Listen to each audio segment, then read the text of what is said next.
So a question guitar players get asked all the time is how many guitars do you really need? And the answer to that question is normally one more. But we all know it's not really one more. But you see a lot of players with a lot of guitars, and then if you're a beginner player or if you've just got the one, it then becomes a common question of how many guitars do you need, because you see other people with multiple guitars and you think you must also need multiple guitars. So as you can see straight away, I've got 5 on camera, plus a cigar box guitar in the corner that I'm not yet able to play. But right now I own 11, and I've recently owned 14. So clearly I'm on the side of, it's beneficial to have multiple guitars.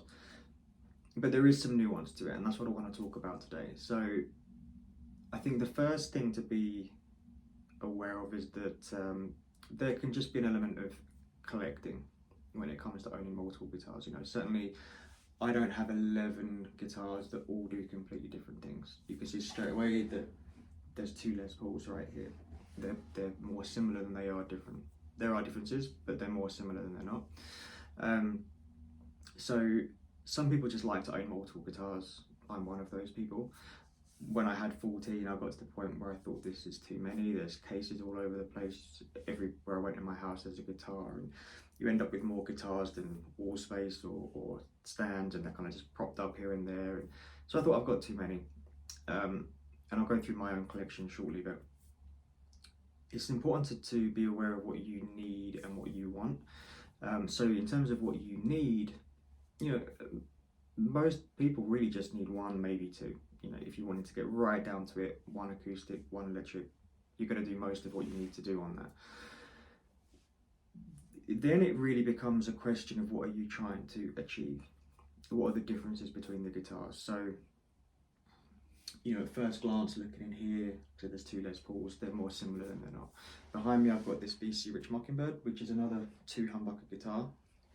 So you could look at that and say it's the same as the Les Pauls. They're all 2 humbucker guitars. The difference with this one is it's a 2-octave fretboard. It's got 24 frets instead of the 22 frets of that's my only guitar with 24 frets. All my others have 22. So that's one difference. It's also got an ebony fretboard, which again is the only electric guitar I have that has an ebony fretboard. This is the other ebony that I've got, but it's acoustic. None of that really is enough to own that guitar on its own. It really comes down to I want that guitar. But in terms of justifying keeping it, in terms of looking at what it does differently, there's a different wood to play on which has a different feel, and I'm a fan of it. And if ever you need the extra 2 frets, or you prefer the length of that neck, that's the difference. So if you want guitars that just do slightly different things, that's a reason to have multiple. Another reason to have multiple is if you want different tunings. So currently I'm learning a song tuned to F sharp 6, open F sharp 6.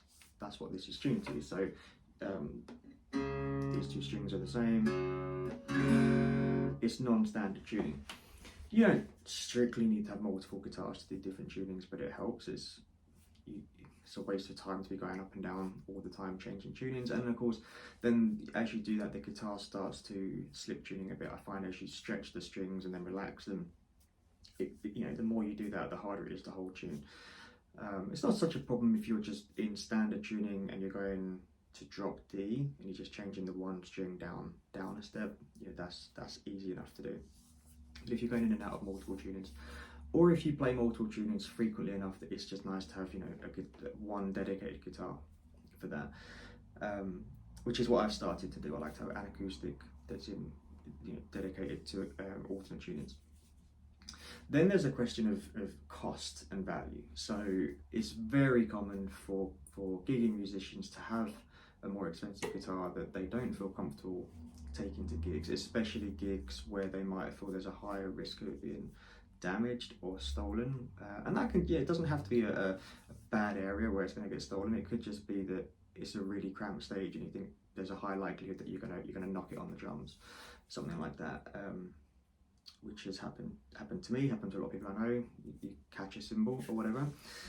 So having a cheaper version, for some people that might be you have a Gibson and then you have an Epiphone, or whatever other brand you happen to prefer, you know, Fender and Squier, or just a cheaper version, or a guitar that doesn't necessarily cost that much less, but it doesn't mean as much to you. You know, having the two, and then similar to that, it's always beneficial if you're a gigging musician to have a backup. The last thing you want to be doing is, you know, you're on stage and you break a string, or your strap lock fails and the guitar falls to the floor and breaks and you've not got a backup. You know, it's always worth having two guitars with you, and for that purpose you kind of want them to be somewhat similar, because then it's got to do the same thing as your number one. So that's definitely a reason. The other guitar behind me is a Fender. It's currently my only Fender electric. I did previously have a Telecaster, but I sold that to go towards that Les Paul. But the difference with a Fender is they have a longer scale length, so the result of that is the strings are a little bit more tense. Fenders are renowned for that very bright tone, kind of snappy tone that Gibsons aren't known for. So that's down to the scale length. So you know, if you particularly want that sound, you're better off going for a guitar that's got the scale length.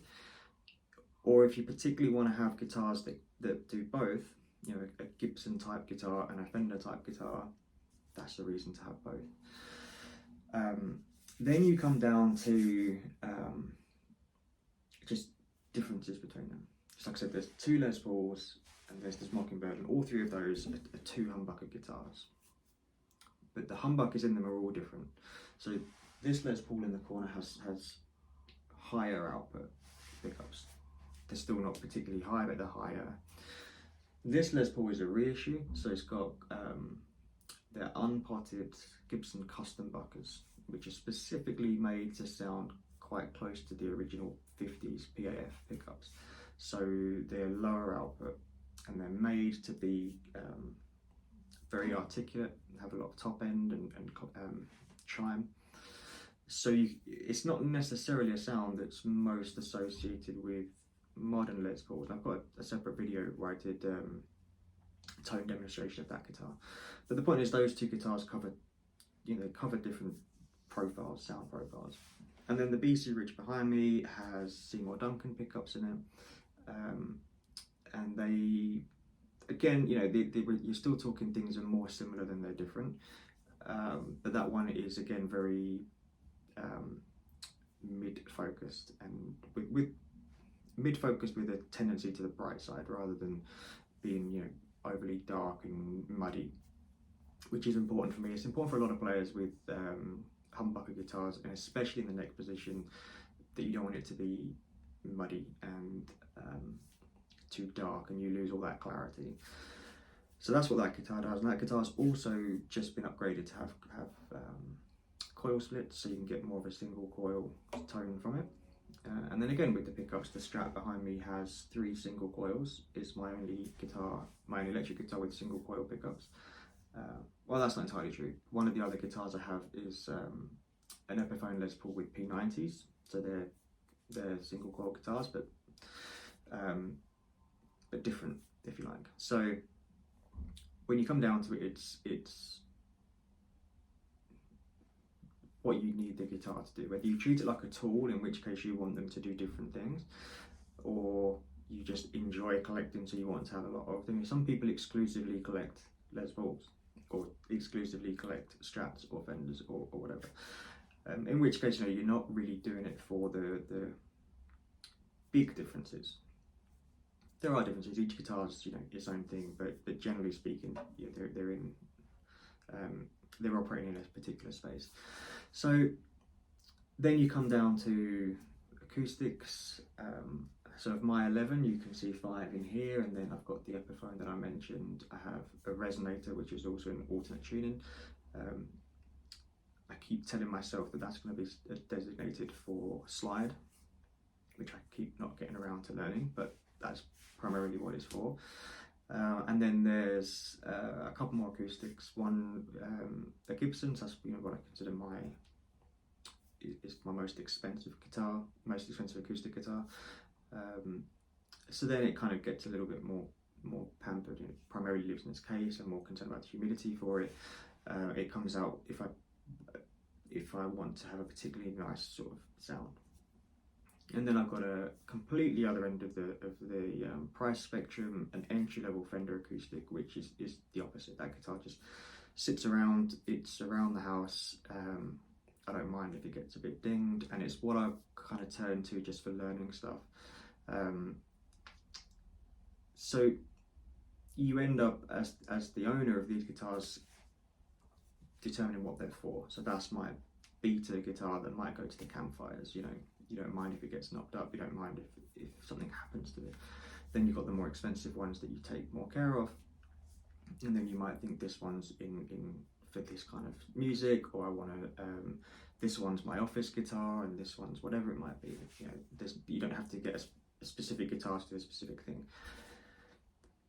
But all that being said, that's really when you know what you want, what you're looking for, and you see a reason for you to have that.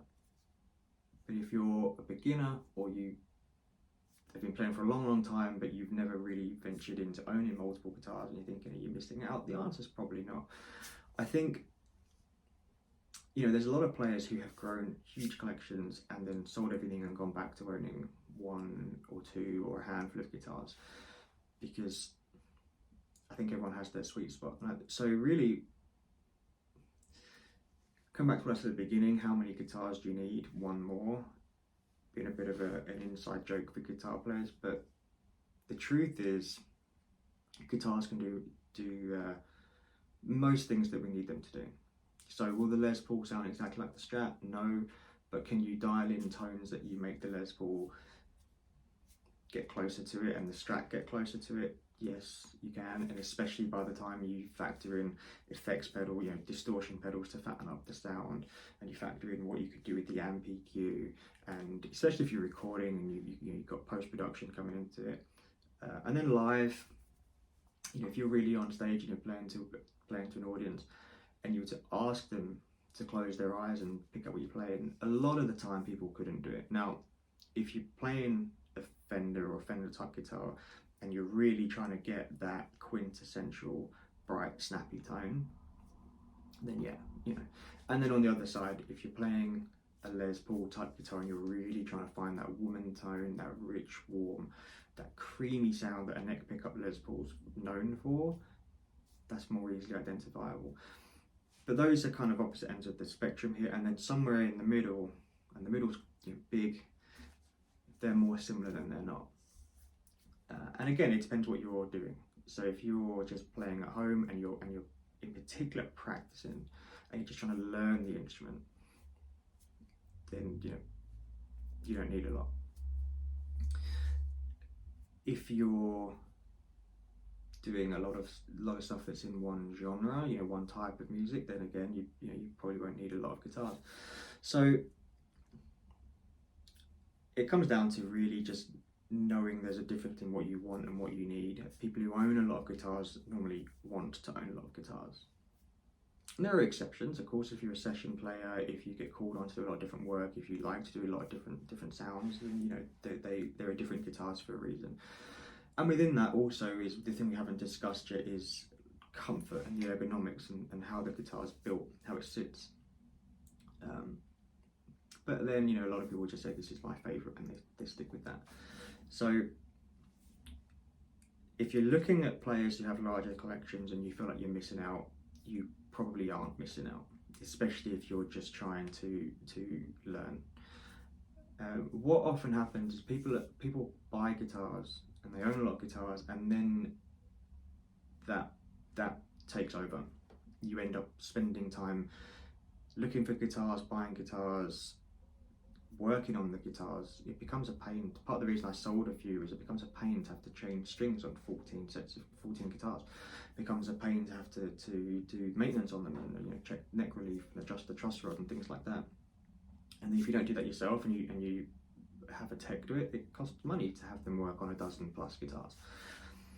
So you buy loads of guitars, and then very often it becomes that gets in the way of practicing and playing, which is obviously the last thing that you want it to do. So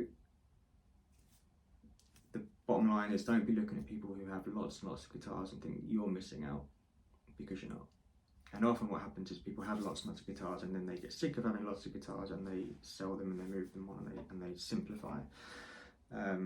So all of which is to say, don't feel that you're missing out. You're going to be worse off. You're not going to be able to practice as much or learn as much or become as skilled by not having all these different guitars. It's just, you know, if anything, the opposite is true. If you've got one or two guitars that you can just dedicate yourself to, really get intimately familiar with the tones, the different sounds you can make, and using the different pickups and changing the tone and volume, you know, you'll get more out of one instrument than someone who owns 10 and really doesn't know what to do with them, and they just plug it in and turn everything to 10, and you know, each one's got one sound, if that makes sense. Then you'll be better off. So don't feel pressured to keep buying them, but at the same time, hopefully that clarifies why people own so many, why there can be benefits to owning more, and recognizing that some people like to collect guitars because they like to collect guitars, rather than because they're all dedicated to their own very specific thing. At the end of the day, they are more similar than they are different, and we can make them do more things than you'll often get heard mentioned, because then it's an excuse to go and buy another guitar.